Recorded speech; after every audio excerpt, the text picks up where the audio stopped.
হয়ে উপস্থিত হইলা ইয়া কইলা ইয়া আবু দারদা ইন্নী জিতুকা মিন মাদিনাতির রাসূল সাল্লাল্লাহু আলাইহি ওয়াসাল্লাম আমি মসজিদে দিমাশক সিরিয়া রাজধানী হলো কি দিমাশক আমি সুদূর মদিনা শরীফ থেকে সফর করিয়া আপনার দরবার হইয়া হাজির হইছি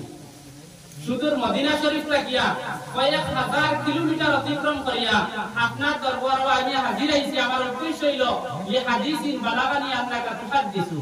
আমার উদ্দেশ্য একমাত্র যে শুনছি আমি আপনার কাছে একটা নবীর হাদিস আছে ও হাদিসটা জানার লাগিয়া আমি কয়েক হাজার কিলোমিটার অতিক্রম করিয়া সুদূর দিমাশক হইয়া পৌঁছেছি এই একটা হাদিস জানার লাগিয়া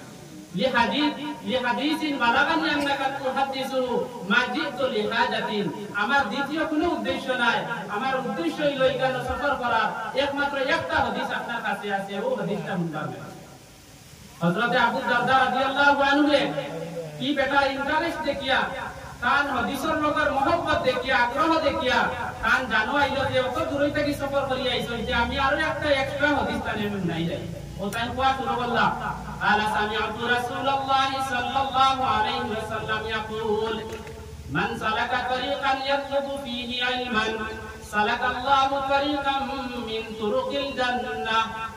জামি হুনছি আল্লাহ রাসূলের মুক্তাকিয়া যে মানুষ ইলমে হাদিস ইলমে দ্বীন অর্জন করার লাগিয়া তাই জমিনের মধ্যে তান খাড়া রাখি দেন আল্লাহ তাআলা তান খাড়ারে জান্নাত পর্যন্ত পৌঁছিয়ে দিলেন অর্থাৎ জান্নাতের রাস্তা আল্লাহ তাআলা তানে ধরাইয়া দিলেন সুবহানাল্লাহ ও ভাইয়া যে আমি হুনছি যে আল্লাহ রাসূলের মুক্তাকি মান সালাকা তরিকান ইয়াতলুবু ফীহি ইলমান সালাকাল্লাহু তরিকাম মিন তুরুকিল জান্নাহ ওয়া ইন্নাল মালায়েকাতা লাতাদাউ আজনিহাতাহা রিদাল লিতালিবিল ইলম আর আমি আল্লাহ রাসূলের কাছ থেকে এই কথাও শুনছি যখন কোন তালেবা ইলমে দ্বীন হাসিল করার লাগিয়া মাদ্রাসার দিকে যখন রওনা দেন অথবা কোন প্রতিষ্ঠানের দিকে যখন রওনা দেন আল্লাহ তাআলার রহমতের ফেরেশতা বলে এই বাচ্চার পাওয়ার নিচে তারা রহমতের ডানা বিছাইয়া দেন সুবহানাল্লাহ ও ভাইরা ওয়া ইন্নাল মালায়েকাতা লাতাদাউ আজনিহাতাহা রিদাল লিতালিবিল ইলম আর এই বাচ্চা স্টাডি করতে করতে যখন হাফিজে কোরআন বনি যায় আলিমে দ্বীন বনি যায় এর বাদে বকরা ওয়া ইন্নাল আলিমা লা ইস্তাগফিরু লাহু মান ফিস সামাওয়াতি ওয়াল আরদি ওয়া মান ফিল আরদি ওয়াল বাইতানু ফি জাওফিল মা এই বাচ্চা স্টাডি করিয়া অধ্যয়ন করিয়া যখন হাফিজে কোরআন আলিমে দ্বীন বনি যায় কান থাকি এর বাদে যদি কোনো খাতা কুসুরি হইয়া থাকে রহমতের ফেরেশতা আবার ছাড়িয়া